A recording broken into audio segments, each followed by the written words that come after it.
থেকে 8:21 সকাল সকাল ক্যামেরা বন্ধ ছিল। আমরা ক্যামেরায় কিছু দেখতে পাচ্ছি না। এই অবস্থায় আমরা অভিযোগ করি এবং প্রশাসন থেকে বলা হয় যে যে এই কাজটা করেছে তাকে ইমিডিয়েট অ্যারেস্ট করবে বলে এখনো কিছু করতে পারেননি। এবং আমরা বলেছি যে ওই সময়ের ক্যামেরার লাইভ ফিড আমাদের দেখাতে হবে। উনি গ্রেপ্তার করা হয়েছে? গ্রেপ্তার করা হয়েছে? এখনো তার কোনো রিপোর্ট আমাদের দেয়নি। এটা কি নারায়ণ গোস্বামী নিজে এসেছেন? এটা কি অশোকনগরের ক্ষেত্রে না সবটা? সবটার ক্ষেত্রে আজ নারায়ণ গোস্বামী এসেছেন। নারায়ণ গোস্বামী এখানে এসে পৌঁছেছি তো আমি জানি না। ঠিক আছে, সাউন্ডটা রেডি কর, খারাপ হওয়া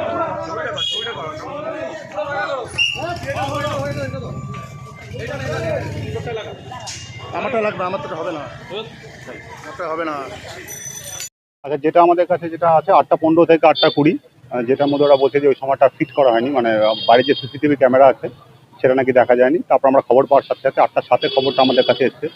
8:20 এসডিও স্যার নিয়ে চলে এসছেন, আমিও নিয়ে চলে এসেছি, আমি এআরও বারাসাত আছি। যেটা হয়েছে যে বাইরের টিভি কোনো কারণে আসার পরে যেটা দেখা গেল যে বাইরের টিভিটাকে পাওয়ার অন করার সাথে সাথেই পাওয়ার বাটনটা বন্ধ ছিল। পাওয়ার বাটনটা স্টার্ট প্রেস করার সাথে সাথে সব কিছু চালু হয়ে গেছে। আর 8:05 থেকে 8:20, 8:22 এটা এবার অভিযোগ করছে এই সময় টিভিটা বন্ধ ছিল। বন্ধ ছিল। এবার আমাদের যে এটা আমরা এখন ওনাদের যে যা দাবি আছে, আমরা 7:50 থেকে 7:50 থেকে আমরা 8:30 পর্যন্ত পুরো ফিট করবো। পুরো ওদেরকে আমরা আমাদের যে ডেটা রিট্রিভ করা হচ্ছে পুরো ডেটাটাই আমরা ওদেরকে কিন্তু দিয়ে এর দেবো। পাশাপাশি ওরা একটা প্রশ্ন তুলছে, এই যে টিভি বন্ধ করা হবে এই ইনফরমেশন তো দেওয়া ছিল না।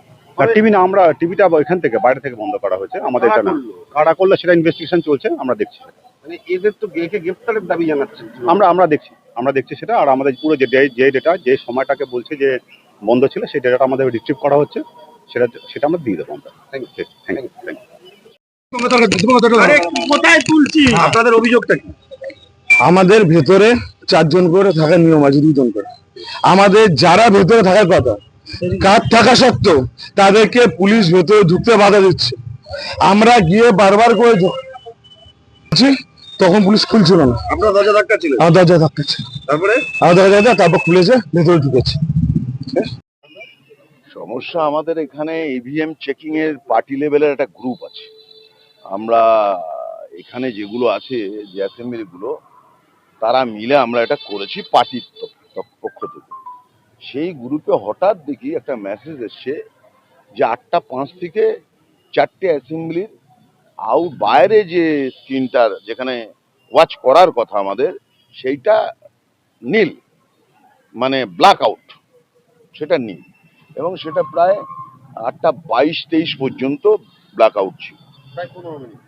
15 মিনিটের ওপরে, 17 থেকে 18 মিনিট এটা ব্ল্যাক আউট ছিল।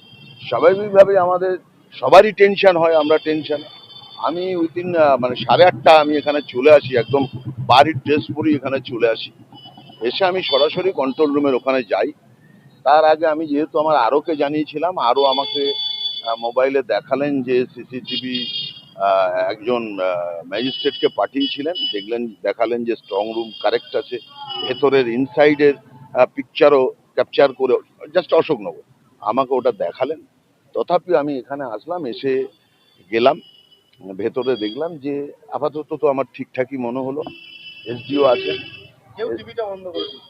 এসডিও এটা বলছেন। এখন হোয়াট ইজ হ্যাপেন, মানে ঘটনাটা কি জানি না।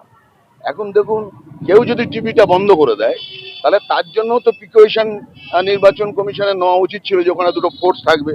পাবলিক যেমন আছে, পলিটিক্যাল রিপ্রেজেন্টেটিভ ক্যান্ডিডেটের যেমন রিপ্রেজেন্টেটিভ আছে, তেমনি কিন্তু ওখানে একটা টেলিভিশন মেকানিক, আমি এখন বলছি টেলিভিশন মেকানিক থাকা দরকার ছিল, এবং 2জন পুলিশ পার্সোনেল বা সিআরপিএফ জওয়ান ওখানে বসিয়ে রাখা উচিত ছিল।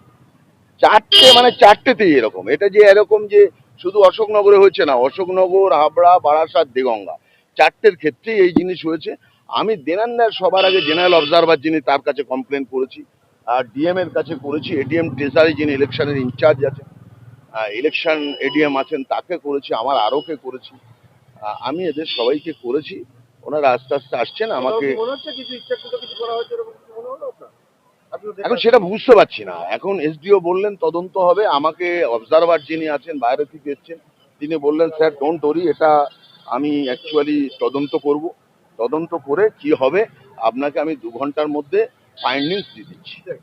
গতকাল তো আপনি হুঁশিয়ারি দিয়েছিলেন এই ধরনের ঘটনা ঘটলে বৃহত্তর আন্দোলন করবেন, সেদিক দিয়ে কি ভাবছেন? আমি আর 2 ঘন্টা ওয়েট করব যে ওনাদের কি আসে, এবং সেটা বললেন আর আমি বিশ্বাস করে বাড়ি চলে গেলাম এরকম নয়।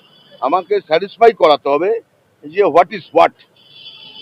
উনি আমাদেরকে এখানে এসডিও বারাসাত বলছেন যে সিসিটিভি ক্যামেরা দিয়ে উনি আমাকে দেখাবেন কে ওই বাইরের প্লাগটা খুলেছে, সিসিটিভি দিয়ে উনি দেখাবেন।